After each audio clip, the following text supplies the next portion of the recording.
আসসালামু আলাইকুম রহমতুল্লাহ। আজকে আপনাদের জন্য জালি পরাটার রেসিপি নিয়ে হাজির হয়েছি। ভিডিও দেখতে থাকুন, আশা করছি আপনাদের ভালো লাগবে। প্রথমে নারকেল কুচো কুচো করে নিয়ে মিক্সার মেশিনে দিয়ে ভালো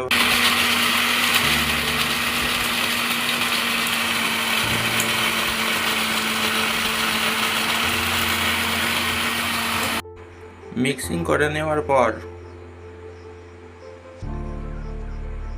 একটি আটা চালা চাটনিতে নিয়ে নিন।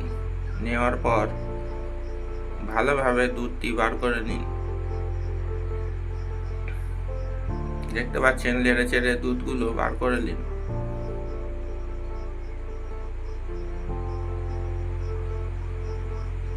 কত সুন্দর ও ঘন দুধ বেরিয়েছে দেখুন। এই দুধটি আমাদের পরবর্তীতে লাগবে, দেখতে থাকুন। প্রথমে ময়দা নিয়ে নিন।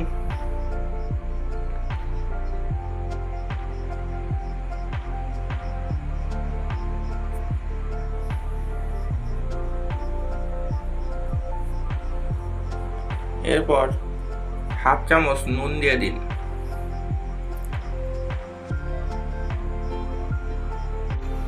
এরপর অল্প করে রিফাইন তেল দিয়ে দিন।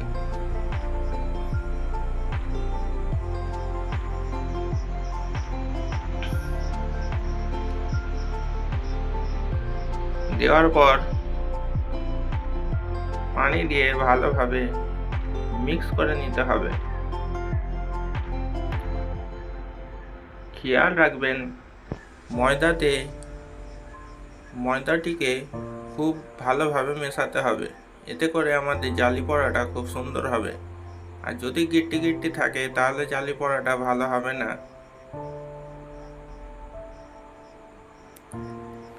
ভালোভাবে মিক্স করে নিতে হবে।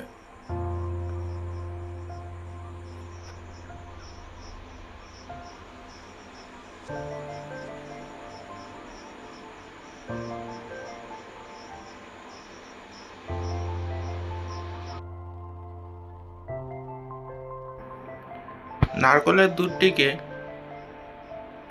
একটি হাঁড়িতে দিয়ে দিন। দেওয়ার পর বেশি কিছু মশলা দিতে হবে না, খালি দুটো তেজপাতা দিয়ে ফুটিয়ে নিতে হবে।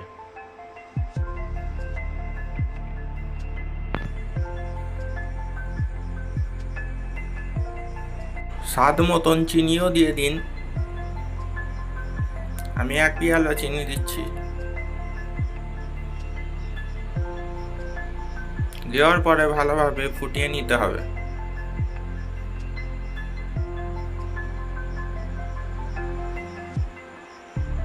দেখতে পাচ্ছেন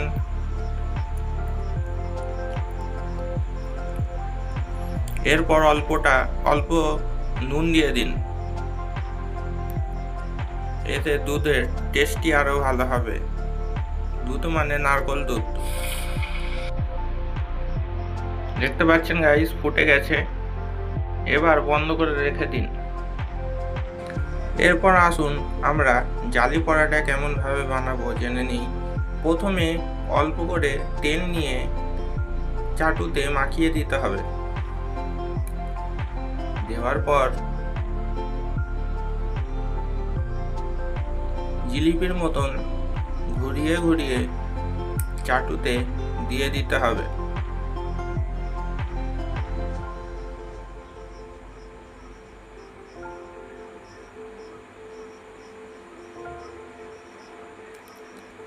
দেখতে পাচ্ছেন কত সুন্দর হচ্ছে। এমন ভাবে দিয়ে দেবেন।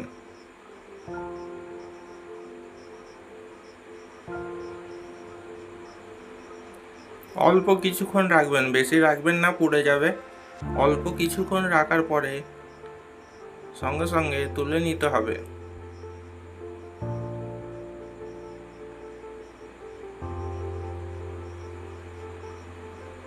দেখতে পাচ্ছেন কত সুন্দর হয়েছে।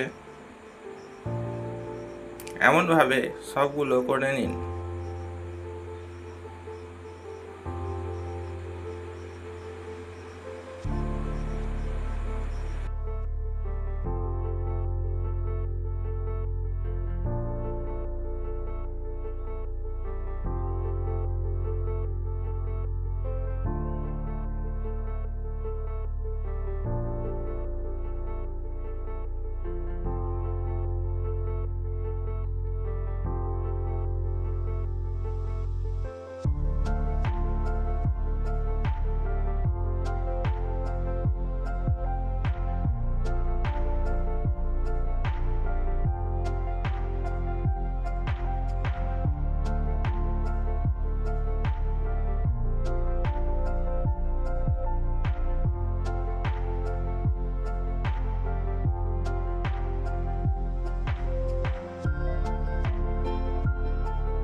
এবার আমার ভাই টেস্ট করে দেখছে কেমন হয়েছে।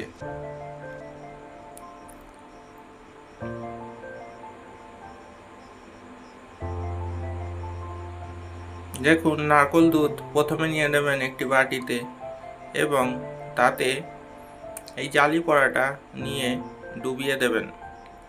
ডোবাবার পর কিছুক্ষণ পর যখন থসকিয়ে যাবে, চামচ দিয়ে খেয়ে দেখবেন কত সুন্দর লাগে। আশা করছি আপনারা খেয়ে দেখবেন, এরপর কমেন্ট করবেন কেমন লেগেছে। আসসালামু আলাইকুম ওয়া রাহমাতুল্লাহ।